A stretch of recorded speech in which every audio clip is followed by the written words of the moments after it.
And now, ladies and gentlemen, Kimmel's voice rose as he turned to the audience.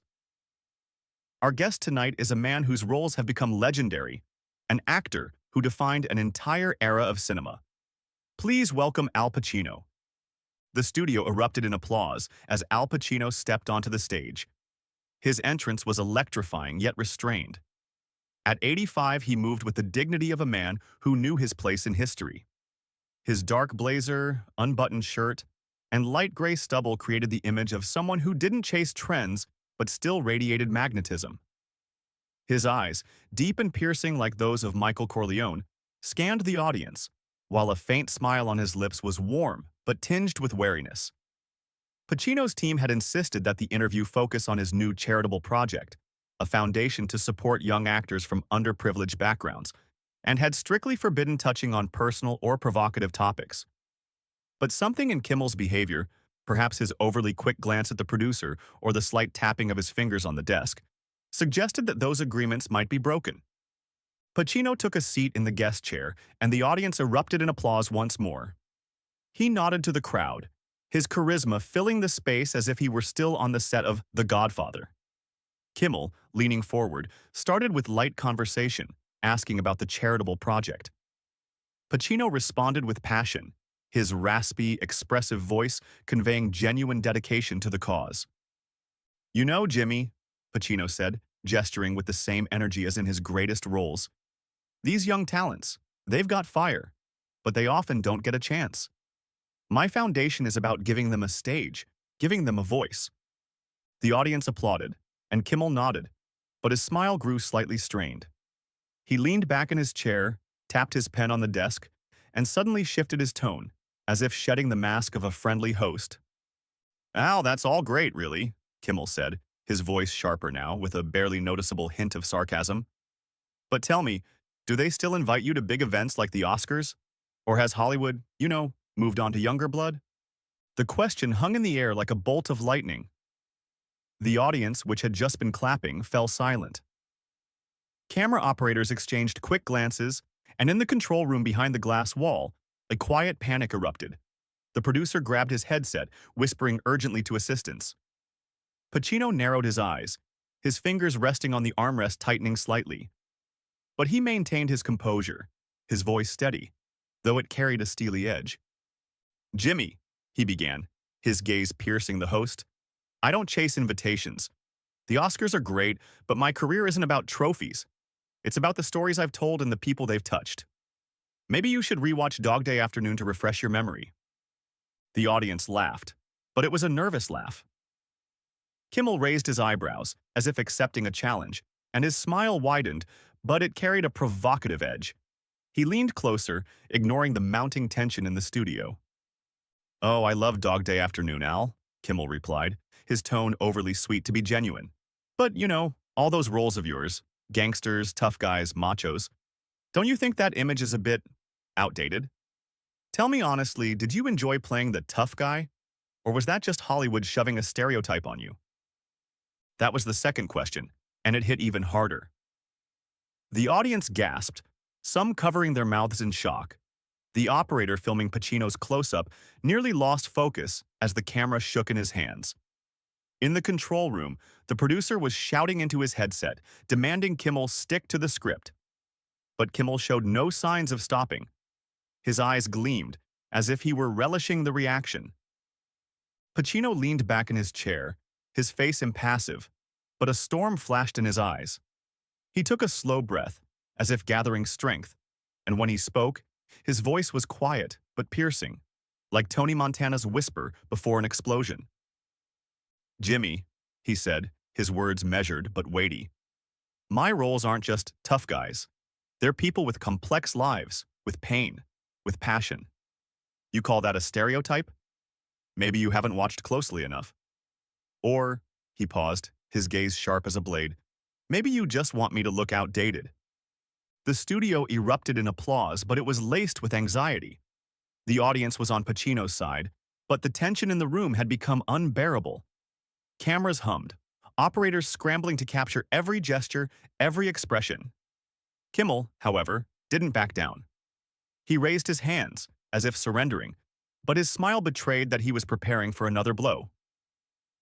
All right, Al, don't get heated, Kimmel said, his voice playful but laced with venom.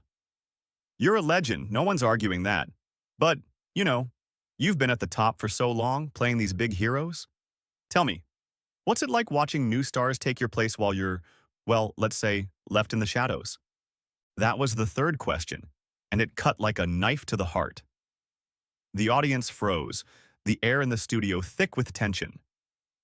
Pacino's lips tightened, his fingers gripping the armrest harder.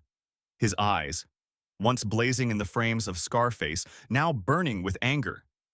In the control room, full-blown panic erupted.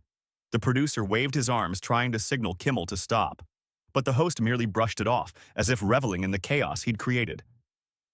Pacino slowly rose from his chair, his movements deliberate but radiating strength like a lion preparing to pounce. The audience fell silent, waiting for what would come next. His gaze, locked on Kimmel, was so intense it seemed to see right through him. The tension in the studio reached a boiling point, but Pacino hadn't yet said his final word. He opened his mouth and his voice, raspy and powerful, filled the room. "Jimmy," he began, his tone carrying the weight of an impending storm, "you want to know what it's like to be me? Then listen closely." The cameras hummed, operators scrambling to capture every move, while in the control room, panic reached its peak. The producer shouted into his headset, demanding the broadcast be cut, but it was too late. Pacino took the floor, and his voice, raspy but powerful, filled the studio like thunder. "Jimmy," he began, his tone calm but each word hitting like a bullet. "You think you can sit here, throw insults, and call it a joke? You think your questions about my age, my roles, or my place in Hollywood make you clever?" He paused, his gaze piercing Kimmel, making the host shift nervously in his chair. "Let me make something clear. My career isn't about chasing fame or standing center stage. It's about art, about people, about stories that live for decades. You ask who's taking my place? Nobody, Jimmy. Because I'm not a place, I'm Al Pacino." The studio erupted in applause, but Pacino raised his hand, calling for silence. His voice deepened, almost intimate, addressing not just Kimmel, but the audience and the millions watching the broadcast. "You want to talk about ageism? About how society discards people when they become outdated?" He spat the last word with bitter irony, and the crowd responded with approving murmurs. "I've seen how it works, Jimmy. I've seen women, men, artists pushed aside just because they turned 50, 60, 80. But let me tell you something. Age isn't weakness. It's strength. It's experience. It's scars. It's the stories you carry with you. And when you stand here and throw it in my face that I'm in the shadows, you're not just insulting me. You're insulting everyone fighting to have their voice heard." Kimmel tried to interject, his lips moving, but Pacino gave him no chance. He stepped closer to the host's desk, his presence so commanding it seemed to fill the entire stage. "And don't you dare talk about my roles calling them stereotypes," Pacino continued, his voice gaining momentum like an engine about to explode. "Michael Corleone, Tony Montana, Frank Serpico, they're not just tough guys. They're people wrestling with demons, with the system, with themselves. You think you can reduce them to a caricature? You think you can reduce me to a caricature?" He shook his head, his eyes flashing with pain and anger. "It's not me who's outdated, Jimmy. It's your ideas about what it means to be a man, an artist, a human being." The audience erupted in cheers, some standing to applaud. Kimmel, his face now pale, tried to muster a smile, but it looked pathetic. He opened his mouth to speak, but Pacino had already turned to the audience, his voice becoming a call to action. "I'm here to talk about my foundation, about young actors who dream of the stage but don't have a chance," he said, his tone filled with passion. "And I won't let you, Jimmy, or anyone else diminish that. We live in a time when respect for legacy, for work, for people has become rare. But I'm not giving up. And you," he pointed to the audience, "don't give up. Support those who fight. Respect those who pave the way. And don't let anyone tell you you're outdated." The crowd rose to its feet, applauding so loudly it drowned out everything else. Pacino turned back to Kimmel, his gaze calm but cold. "I'm done," he said, quietly but firmly.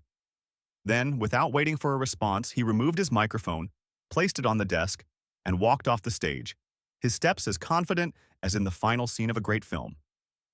The audience continued to cheer. Someone shouted, "Bravo, Al!" and the cameras followed him until he disappeared backstage. The studio was left in chaos.